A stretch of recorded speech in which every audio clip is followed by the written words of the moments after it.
মিছরি, কি দুষ্টুমি করছো তুমি? হ্যাঁ, মিছরির দুষ্টুমিটা শুধু দেখো তোমরা। এই যে গামলাটা, এই গামলায় আমাদের বাসন মেজে উপুর করা থাকে। হ্যাঁ, এর মধ্যে নাকি জল ছিল। আমি একটু বাথরুমে গেছি, তার মধ্যে গামলা থেকে সব বাসন নামিয়ে সেই জলগুলো নিয়ে মাথার মধ্যে দিয়ে ও স্নান করেছে। এই দেখো, এখন ওই কন্টেনারটা নিয়ে ও মাথায় জল ঢালছে, মানে ও স্নান করছে। ওই দেখো মিছরি, মিছরি, এরপরে যখন ঠান্ডা লেগে সর্দি কাশিটা হবে তখন কে দেখবে? কে দেখবে? আমি কিন্তু রেখে দিয়ে অফিসে চলে যাবো মাম্মাম। তুমি ঠাম্মির কাছেই থাকবে।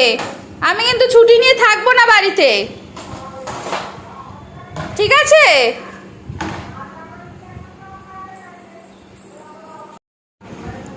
আজকে যেহেতু সানডে, ওর প্রচুর কাজ, পুরো মানে সংসারের কাজ ও একাই করে। এই যে দেখো, মুদিখানা লিখেছে, লিখে খাতাটাকে ওর মধ্যে তুলে দিল। ও সব আর কি গামলার মধ্যে নিয়ে সব এখন ধোয়া পরিষ্কার চলছে। চলো ওর কাজ করুক, আমরা আমাদের কাজ সেরে নিই।